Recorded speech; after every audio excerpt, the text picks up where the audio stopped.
अलवर जिले के सूर्यनगर स्थित बालिका अल्पसंख्यक छात्रावास में छात्राओं को जबरन बाहर निकालने की धमकी दिए जाने का मामला सामने आया है।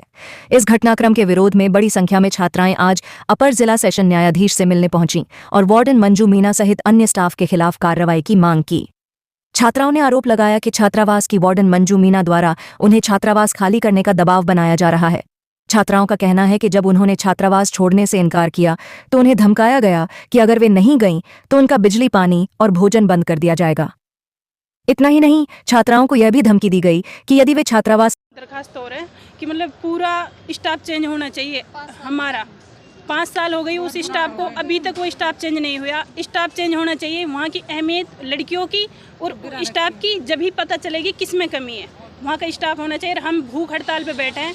हमने 2 दिन खाना खाए हो गए। हम भूख हड़ताल पे हम जब ही टहलेंगे यहाँ से जब हमें इंसाफ मिल जाएगा। मेरा नाम मनीषा है। मैं अलवर सूर्यनगर छात्रावास की स्टूडेंट हूँ।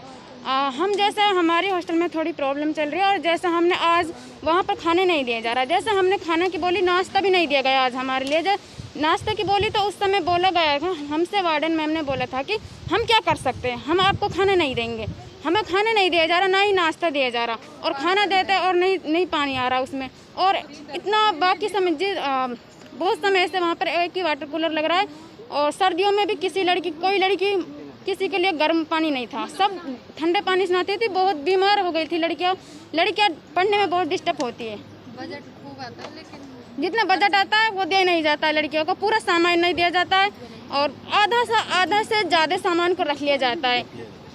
जैसा कि 180 लड़कियां हॉस्टल में एडमिशन है, प्रेजेंट में वहाँ पर रहती है। 60 से 50 लड़कियां रहती है और बाकी का सामान रख लिया जाता है। और जैसे घर प्रेजेंट में जैसे रहती है और वो घर से आती है ना वापस, तो उनको खाने ना उसका सामान नहीं दिया जाता है। सिस्टर की ही बात करें तो वो अभी जीएनएम कर रही है और हॉस्पिटल में जाती है। उसका सामान मैंने मांगा है तो मुझे भी नहीं दिया गया। तो मैंने अपनी बहन को बुलाया तो उससे भी क्लियर मना कर दिया गया था कि जिस दिन सामान दिया गया था आप नहीं थे यहाँ पर, अभी आपको सामान चाहिए, अभी नहीं मिलेगा आपको।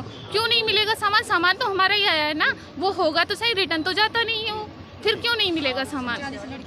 और कितनी लड़कियां देखो 50 से 60 लड़कियां हैं वहाँ पे प्रेजेंट टाइम में, लेकिन ऐसा भी होता है कि कुछ लड़कियां चली जाती है, कुछ लड़कियां वहाँ पे रहती हैं। सभी का तो ऐसा है नहीं कि हॉस्टल में हर टाइम जितनी का एडमिशन है वो सब रहेंगी। घर की परिस्थितियाँ भी होती है, कुछ कोचिंग से चली जाती है, लेट भी होती हैं तो वो चली जाती है। लेकिन हाँ 50 से 60 के समथिंग प्रेजेंट टाइम में लड़कियां रहती हैं। जी बिल्कुल। टोटल कितनी है? टोटल 180 है, लेकिन कुछ लड़कियां हैं जैसे सुबह जाती है पढ़ने के लिए, 1% मान के चलते हैं कि लड़कियां हॉस्टल में रुकती हैं, बाकी सुबह जाती हैं शाम को आती हैं वो वहाँ पे।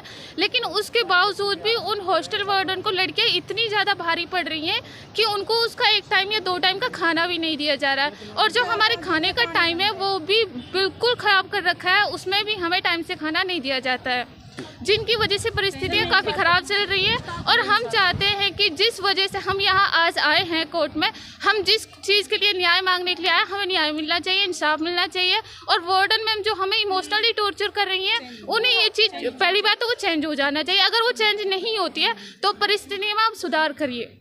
हमारी भी